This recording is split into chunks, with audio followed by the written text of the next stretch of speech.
Assuming you guys can all see my screen. You don't see the photos of people, right? Or No, the yeah, okay, good. you're seeing like the Oh, little top of a disc. okay, Some great. Yeah, like the inside of a Quonset hut. Yeah, actually, interesting to start out there. Well, I'm Jeff Covell. I'm the founder and creative director at Skylab. Started Skylab in 1999 in Portland.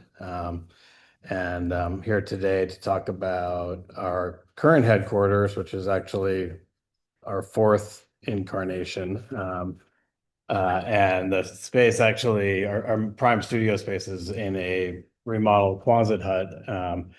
And we've actually taken on the this icon on the screen here as our new logo for Skylab, and it's sort of indicative of the space within the Quonset hut and the things that we're creating here.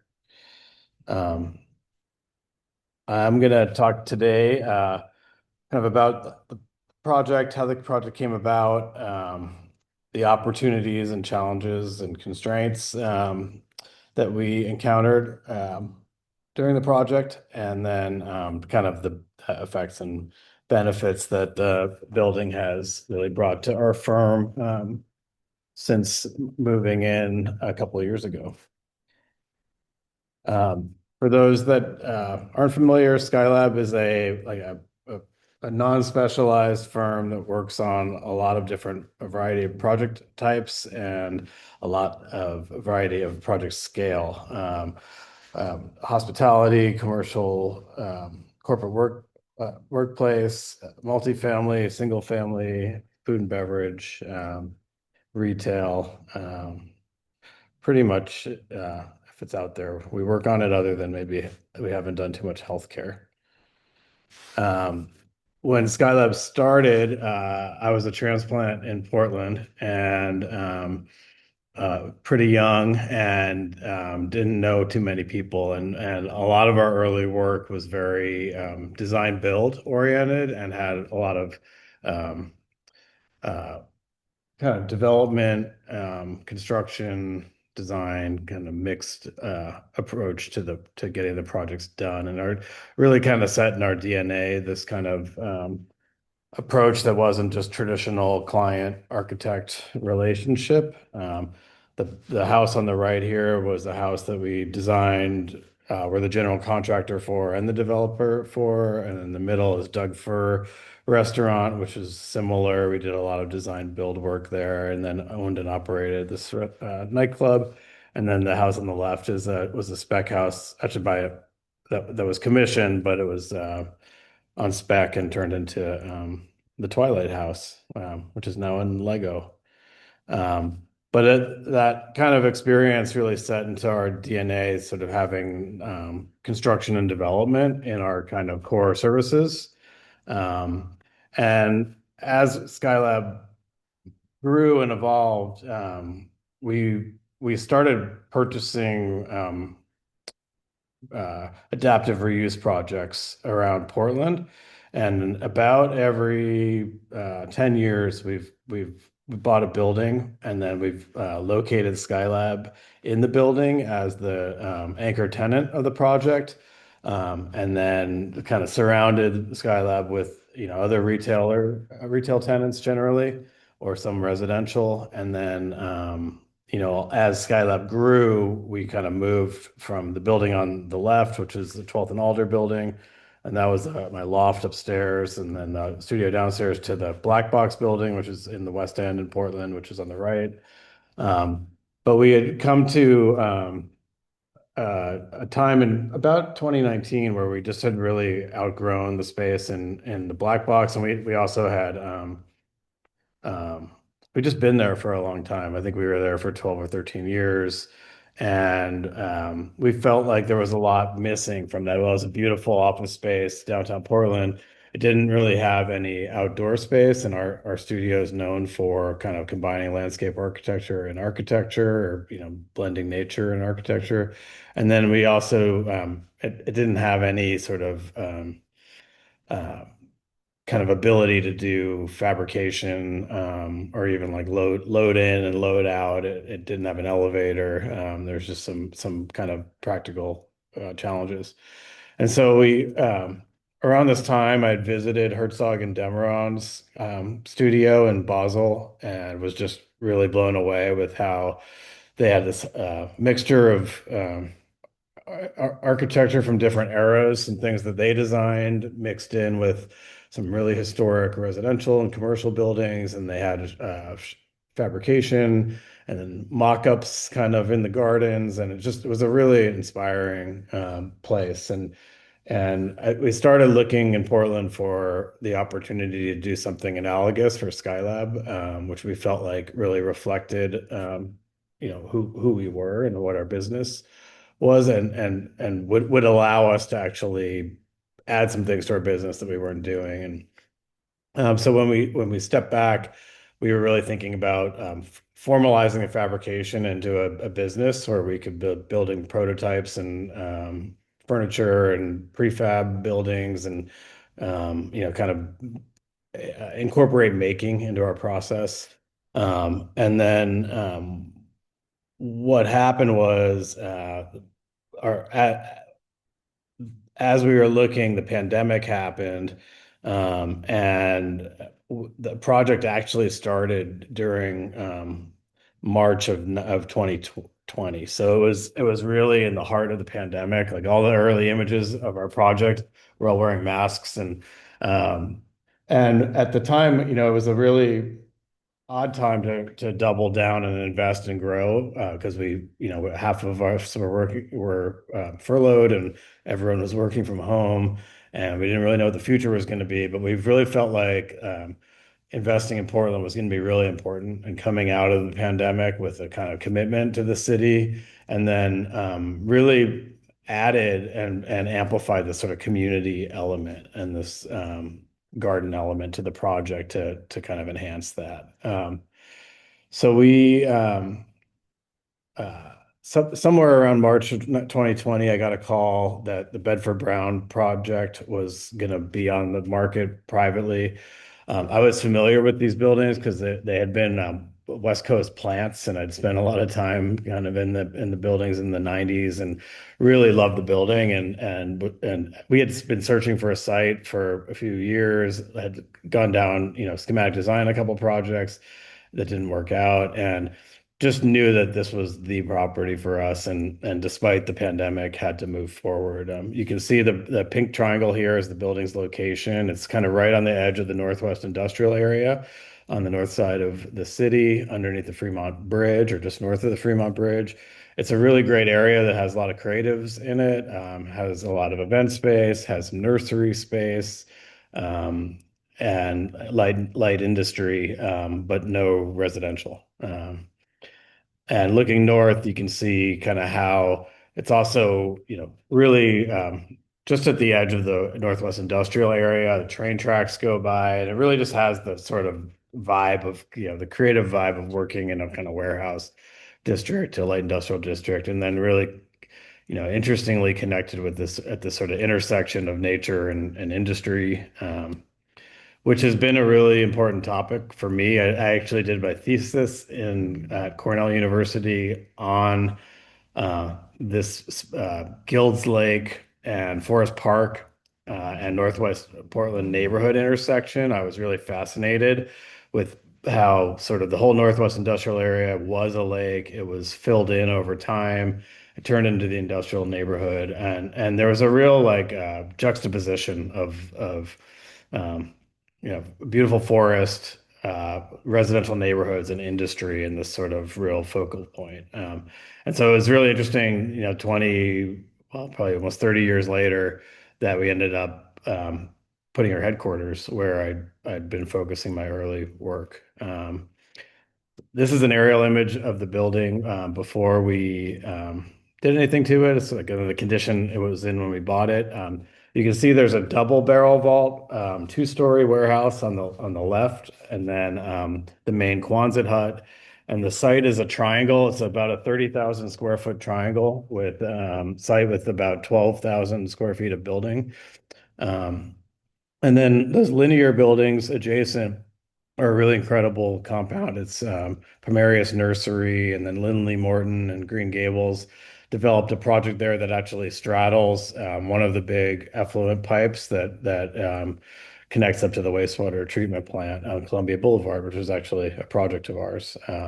But if you haven't been, highly recommend it, and we're love to give tours, so don't be shy. Um, the Quonset hut is a really interesting building typology. These were developed in the 40s. I think there's something like 150,000 of them built. The government and military really took them on in earnest and mass produced them. And, they really were kind of an early prefab building system. And there's a lot of different ways to approach how to make them, but this kind of the frame you see on the top right here is very similar to the era that we bought, which is really kind of ribs that fasten down to a slab. And then they're overlaid with corrugated rib metal. And that's about it. They're pretty simple. Um, they are also kind of seismically stable, which is interesting, kind of on their own. Um, and I'll get into that a little bit. But this was a building image of how it looked like when we bought it. Actually, a really compelling landscape, beautiful, like unique plants. I think that the double barrel building is almost like a French industrial agriculture building. It really has some beautiful aspects to it. But the Bedford Brown building, which was the Quonset hut.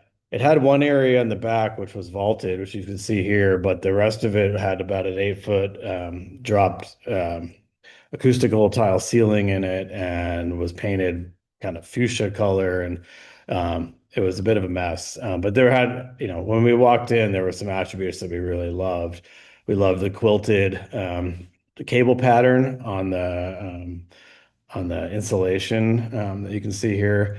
And then the skylight, which we ended up making a lot bigger, was already on the building, and it was really the only light coming in. So the building had this sort of luminous effect coming in from the sky. So when we looked at the plan for the project, we wanted to tackle the sort of five revised petals.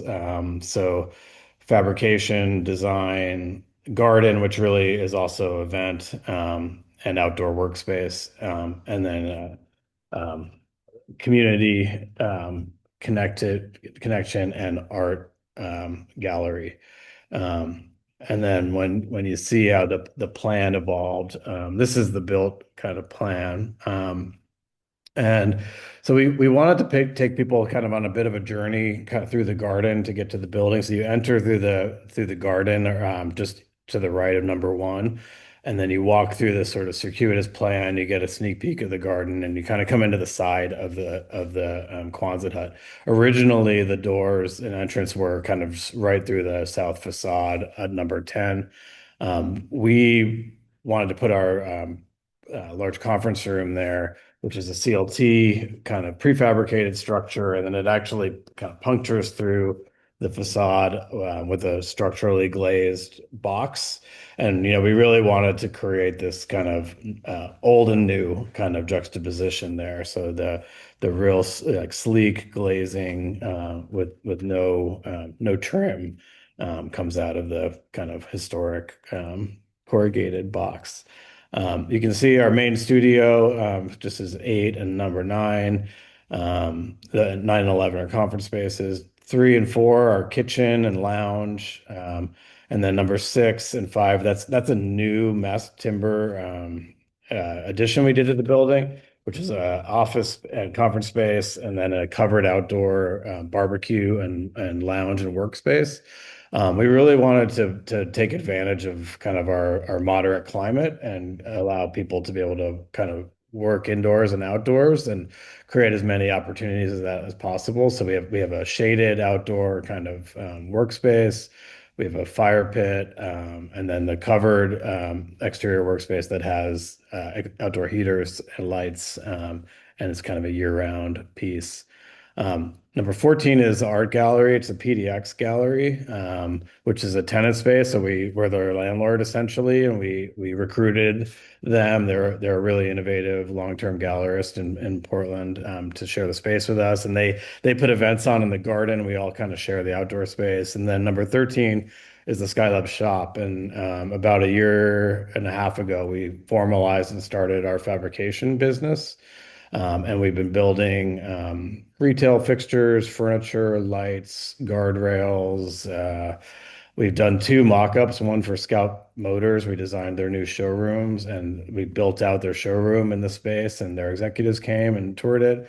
And then Arc'teryx, the outdoor company, we did a store for them in Rockefeller Center in New York, and also built the prototypes for that and did the executive review on site. So really awesome that people can be designing in 8 and building in 13, and there's a real active relationship and dialogue between.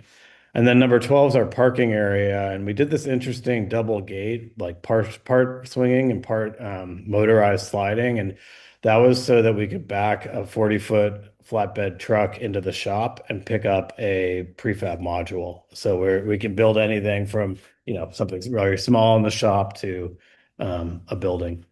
Um, this was some of the design process. We were studying the quality of light, studying sort of inserting these mass timber modules, sort of just that relationship between the new and the existing Quonset. And originally, we had really wanted to just glaze the north end of the Quonset hut on the studio, which is the rendering on the bottom.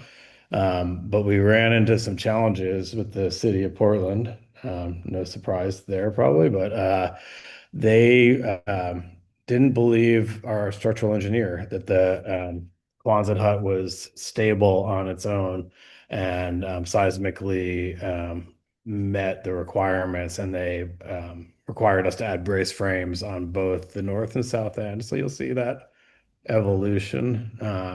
But this was a rendering kind of showing the vision before construction of how it might all come together.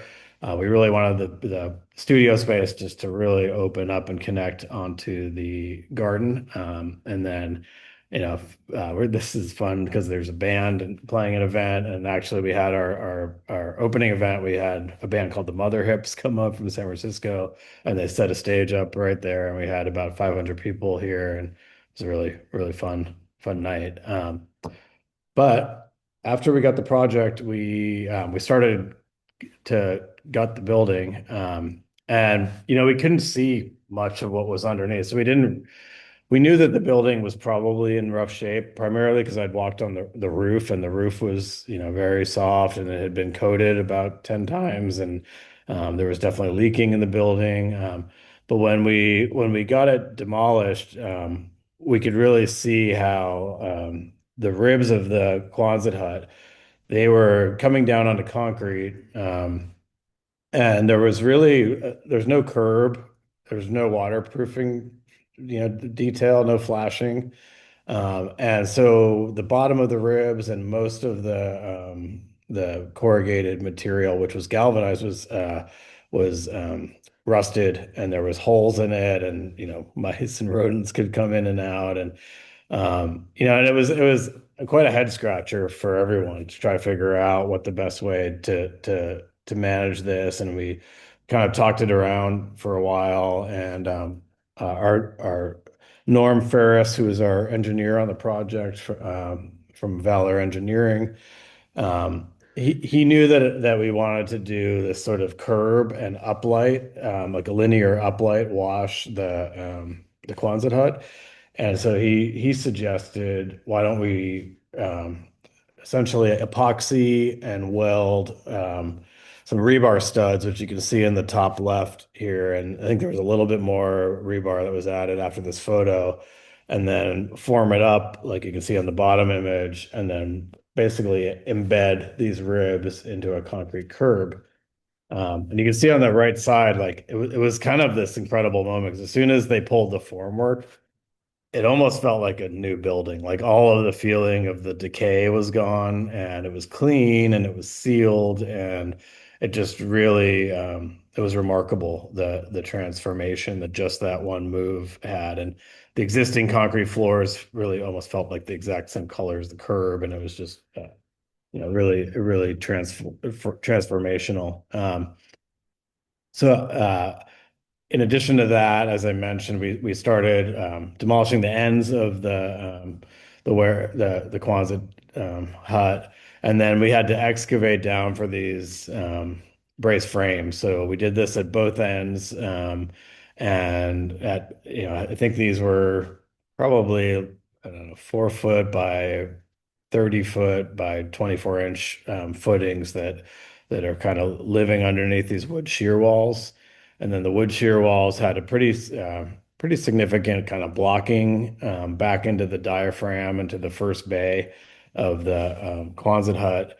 And then we added this sort of curving framing to clean up the ends of the Quonset hut. Um, and then that became a sort of coping detail. But you can see in this image kind of how those brace frames really anchored and tied the Quonset hut down. So it ended up being a great outcome. The middle of this is a garage door in the middle of our studio, so we could open up the studio to the garden, and then on the right side that's glazed in.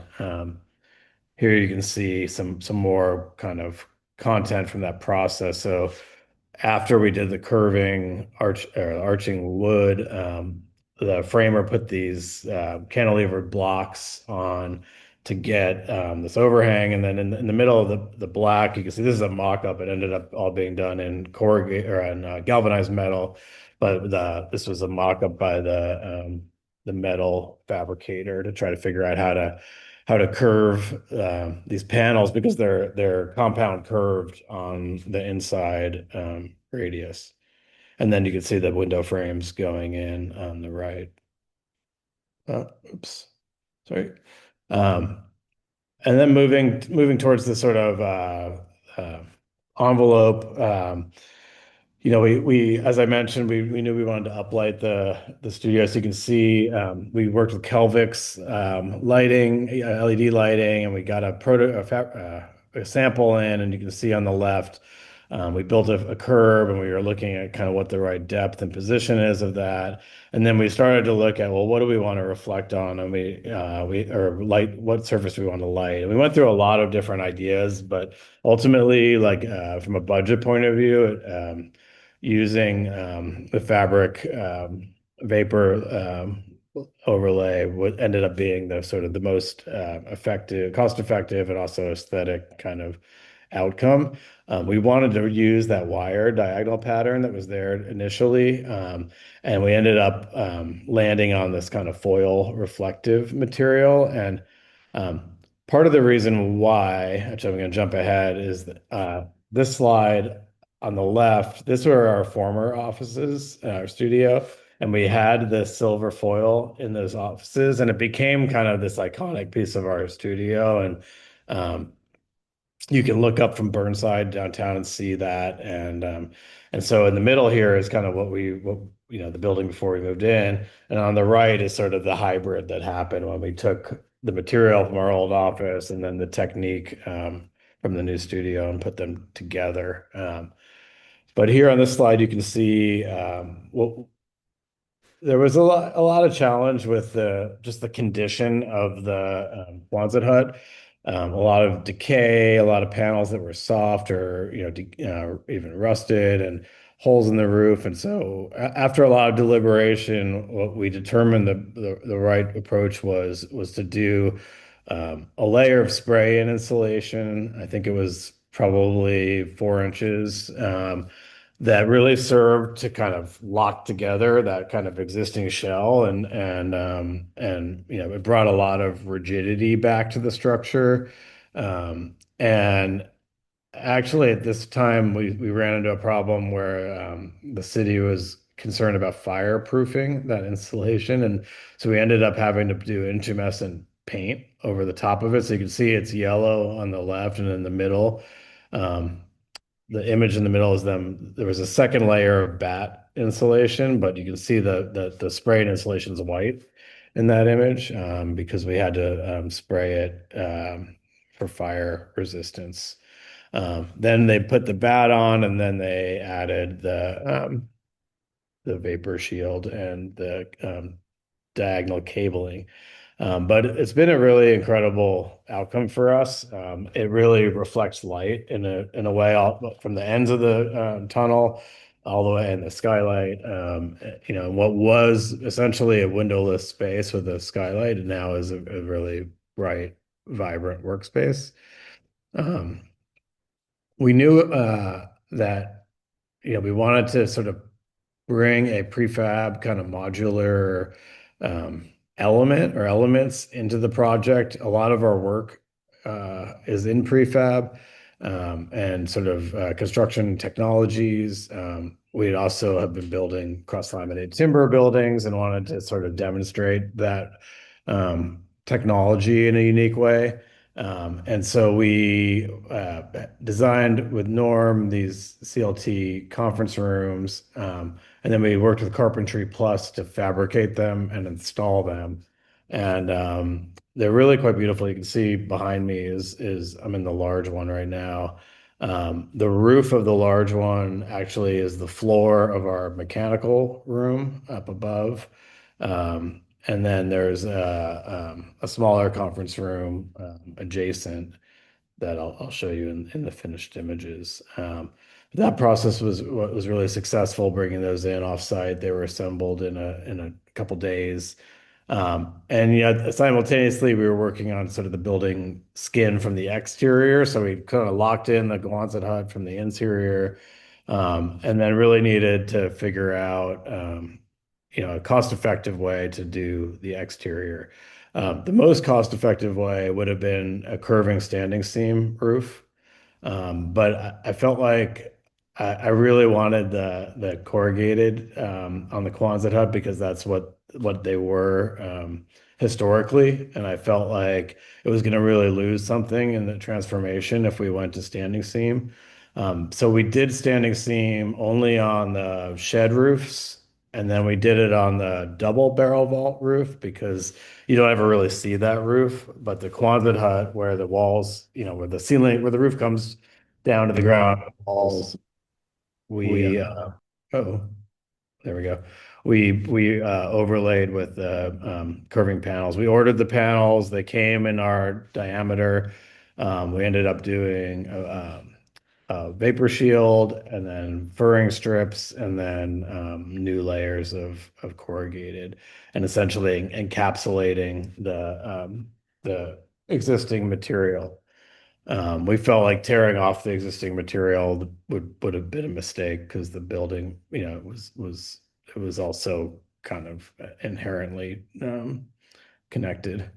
Um, this is the skylight area. There was a skylight in the building. We expanded it by 150%. You can see the bottom left image here. It was the existing. It was more of almost like a greenhouse kind of detail. It was not to code. It didn't have a curb, um, and it wasn't really even hermetically sealed. So we started working with a skylight manufacturer to replace it. And essentially, what we did is we removed the skylight that was there. We opened up the size of the opening by another, I think, 5 or 6 bays.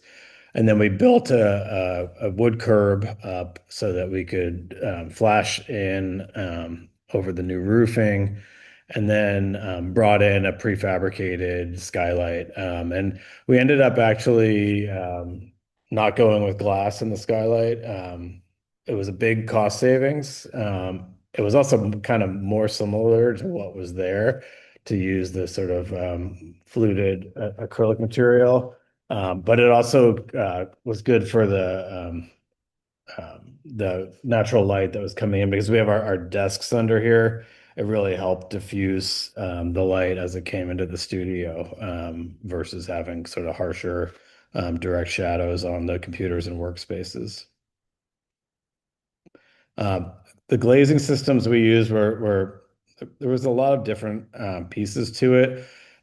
There was some punched openings that were put back with sort of fixed aluminum frames. The image on the left here, you can see the structurally glazed commercial system we used, the cross-laminated conference room. We also did these custom curving uh, window systems that you can see in the middle and the bottom. And then the kitchen has accordion doors, and the private office has accordion doors that open up onto the garden. And then there's a couple of different garage doors, one in the studio and one in the kitchen that also opens, so that you can really open the whole side of the building. Um, this is the timber structure going in. There was this kind of bizarre shaped corner of the project that they had just been storing things in, but we wanted to take advantage of it as that exterior covered workplace. Um, we ended up building this. It's actually real timber. It's not glulam. All the columns and beams, and then it's a tongue and groove decking on top. And then we worked with our metal fabricator to come up with this sort of custom profile gutter, which you see in the middle, that tapers to a point. So the edge of that kind of finished product is a very clean, minimal line versus a larger, chunky gutter. Um, we During the process, the garden was a really important piece. And just biophilia in general was a really important piece. We wanted to bring plants into the building in as many ways as possible. And we really wanted the garden to feel um, mature kind of well, as close to day one as possible. So we went to Big Trees today in Hillsboro, and we selected I think eight or nine of these honey locust trees that had been growing. They were about 35 feet tall when we flagged them. And we came in, and actually this parking lot, because we were in this industrial area, this garden area had, unbeknownst to us, like two layers of concrete, a couple layers of asphalt, and just as we went to kind of remove what was there to get to soil, we ended up with actually a significant demolition project that we weren't aware of. But we got all the material out, and we got to good soil, and then came in and really centered this garden around these mature shade masters, honey locusts, and then brought in boulders, the fire pit, some of the landscape, where we were able to save a lot of the existing landscape. So you can see on the left, there's a hedge on the property line. And then there's these topiary X's in the back, and cypress trees that we were able to save. And then the material we brought in, we went to, some extra length to bring in, a relatively tightly spaced planting diagram. But it's been really incredible. Like you'll see in the images that were taken really not that long after construction, the garden felt like it had been there forever, kind of right when we were done with the project, or very near after. What you're seeing on the screen here, we call this the trash mahal. It's our trash enclosure. Later in the project, our friends at the city asked us to add a separate trash enclosure to the project with its own kind of drainage, and move it out from the building.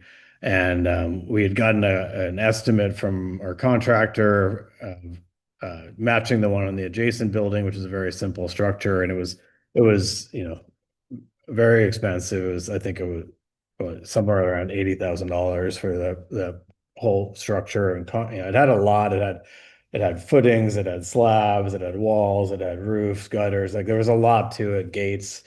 And so we said, well, if we need to spend, a significant investment here, we really want to come out of this with something really unique and interesting.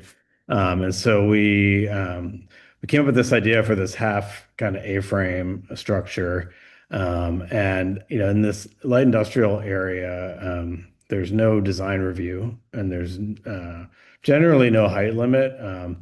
This specific area, I think there is an overlay of about 65 feet, but we didn't really get close to that here. But we I think this structure is around maybe 38 feet tall, and it's scalloped. So on one side, you'll see in some images in a moment, there's gates in the trash, and then there's actually uplights and an express timber.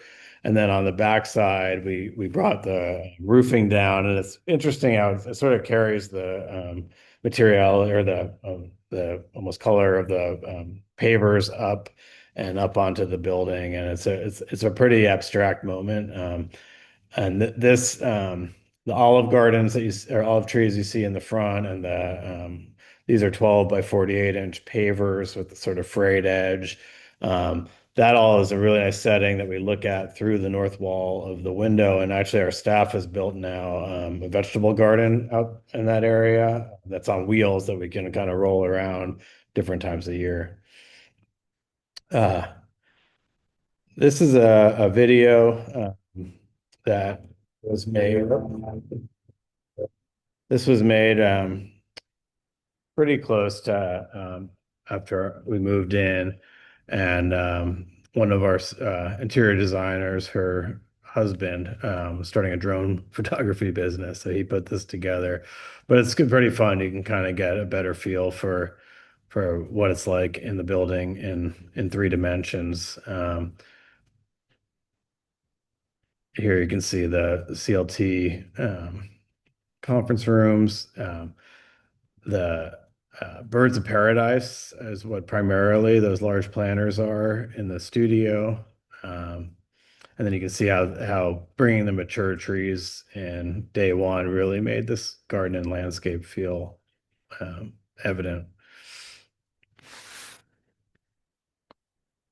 So we wanted to do some just some before and after, so you can kind of see a little bit of the transformation. So this is what the side of the building that looked into the garden was prior to our renovations, and then this is afterwards, where you can see we did this sort of homage to Donald Judd work table that is in the middle of five of the locust trees, and that really is a great shaded workspace. Then you can see the accordion doors and the garage door that connect into our kitchen beyond.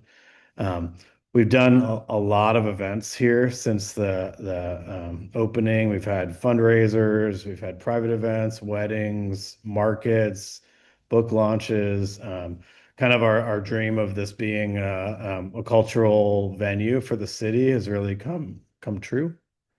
Um, when you open up the doors to the studio, you see right into the kitchen. Our kitchen, it's a full kitchen, so staff often cook their meals. People are sometimes cooking full meals here.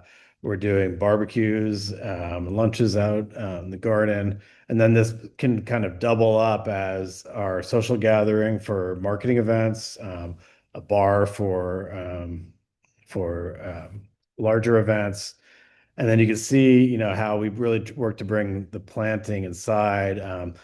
The plants that are uplit here, that's a custom light fixture we designed that's a pendant over the conference room that's filled with plants. And now they're actually all weeping down and around.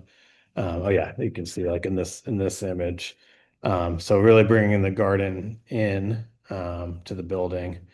And this has become a great spot for our group to gather for lunches and socialize. And this was this during the time when work from home was really taking off, and you know people didn't want to be in an office. Sort of our antidote to that was to make work feel like home, in a way, or in some ways even better than home, depending on where you live.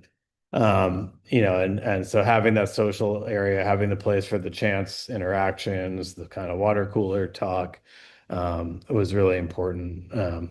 This is the private office, which is really, it's used for sometimes for meeting with clients, but mostly it's used as another conference room here in the studio. But it's got a great connection to the garden. It's got a small gas burning stove.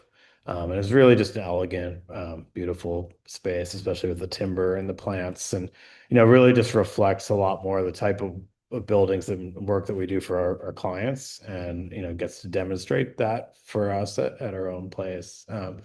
These are some images, our bike room on the right, and then our mother's room on the left.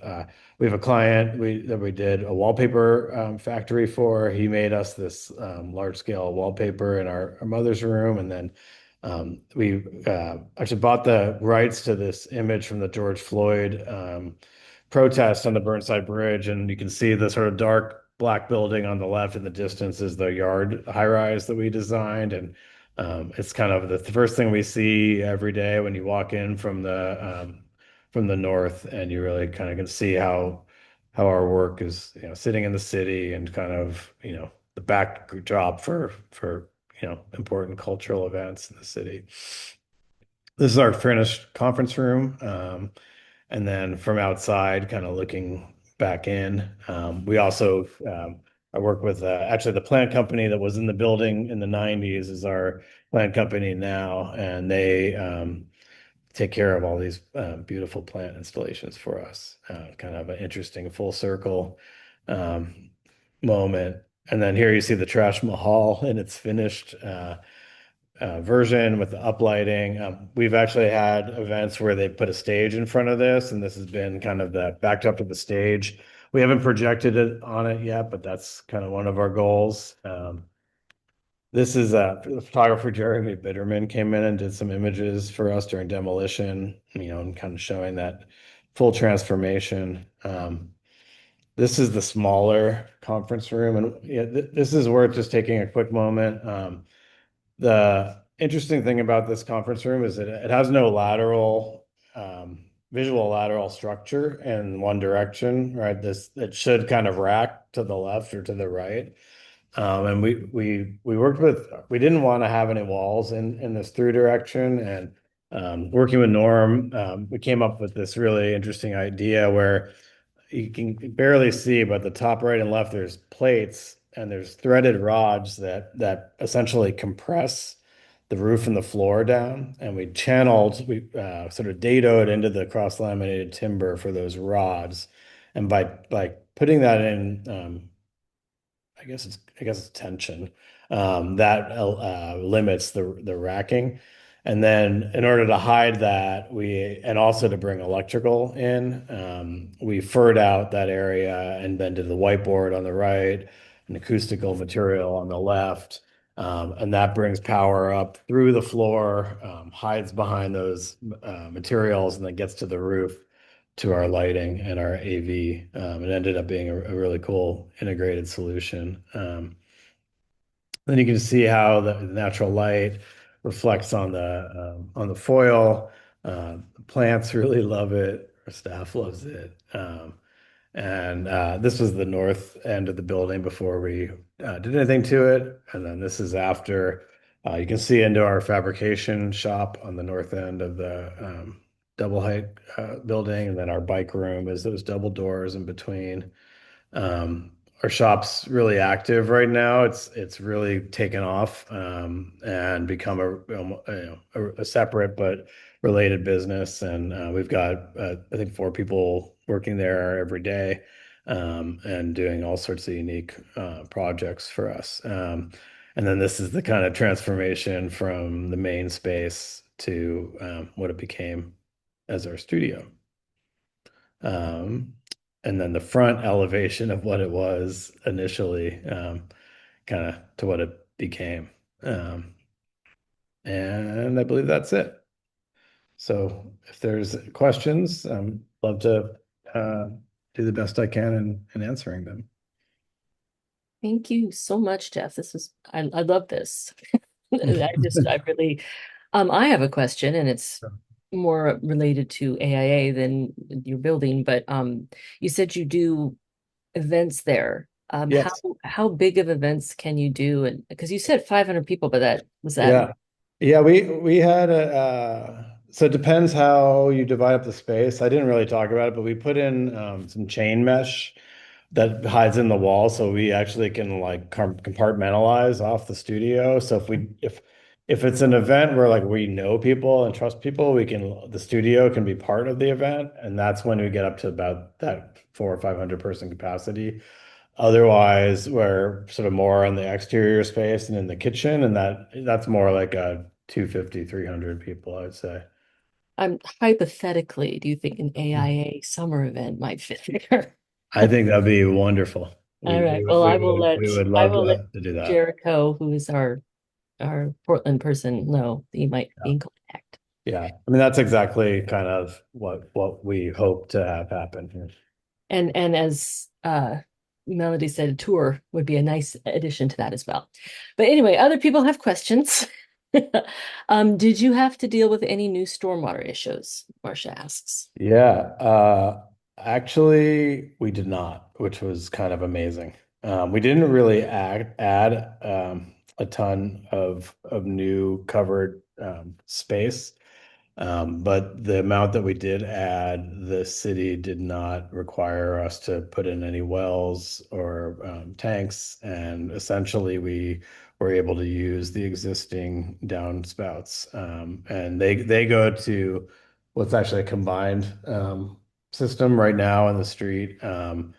But it actually will be separated at some point. And I believe we took it separate to the property line so that when the city does invest in that, which is actually, I think it's, a relatively in the next couple of years, it's on the docket. They can separate our stormwater from our sewer water. Okay. Melody said, yes, tour, please. We could also do a course that way too, if you would be interested, but that's another story. Mm. Rand asks, was the original foil ceiling an homage to Sigurd Lorentz and his office? I love the reference to your old office and the space with the detail foil. Hmm. I don't know about that reference. I would love to learn about what he's referring to. I'm not aware of that, I don't think. So I guess Um, the answer is no. But I would be curious. My email is Jeff at skylabarchitecture.com. If you want to shoot me a note, that would be awesome. um, got super cool presentation. Thank you, Jeff. Can you feel the sound and vibration of the adjacent railway tracks from the inside? Is there any treatment? Yeah, n no. If the doors are shut, you can't really hear it at all unless they blow their horn. Yeah. Um, but no, we didn't really have to do anything special. I think probably primarily because there's buildings between us and the tracks that are, 20 feet tall. I think they do a good job of blocking a lot of the sound.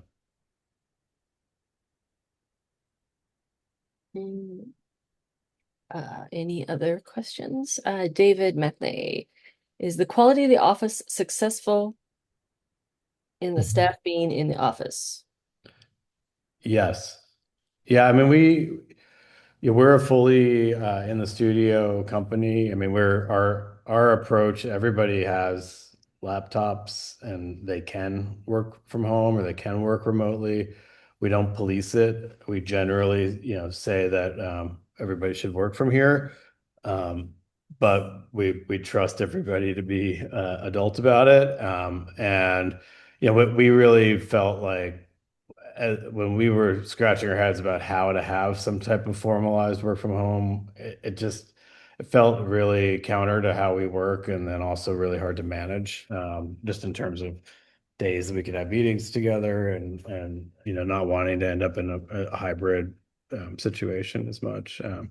But the people really like to be on property here. At the end of the day, it's just a really inspiring place to be, and it's a place where you kind of lose track of time. And we also have a great social aspect to our office.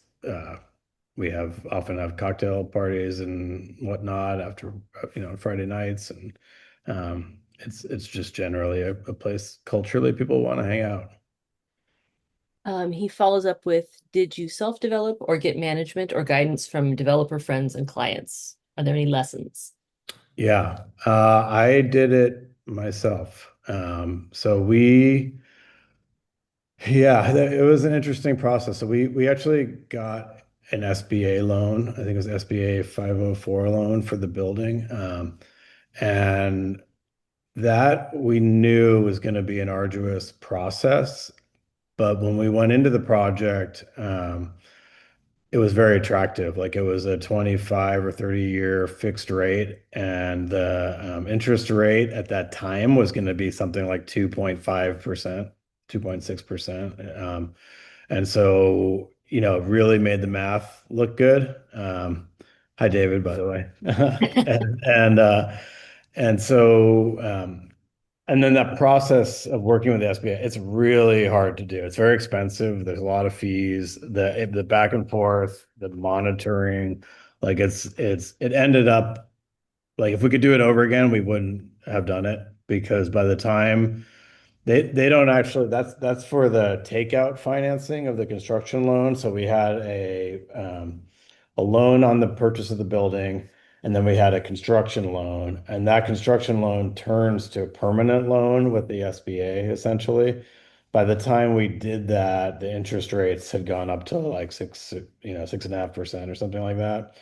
And so we actually ended up with a blended rate that was pretty good because our purchase loan was done during the, 3.5%, 4% days. And then our construction loan ended up going perm at 6.5. So I think we're at around a 5.5% loan.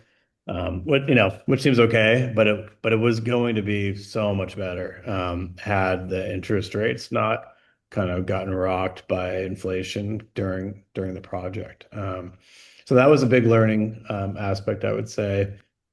Um, we, I would say I mean, now that we have our construction arm finalized, we would 100% do this design build and be the general contractor on the project. That process was arduous. There's a lot of discovery.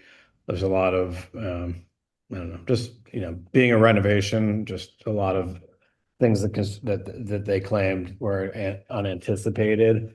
So cost overruns from that point.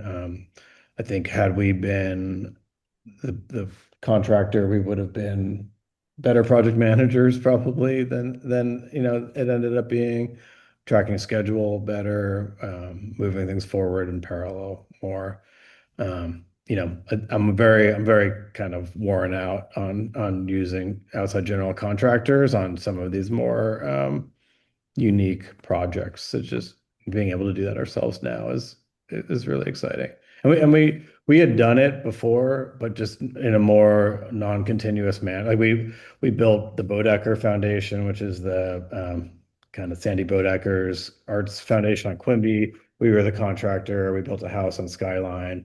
We built the spec house. So but we had never kind of kept a construction company going in continuity until now.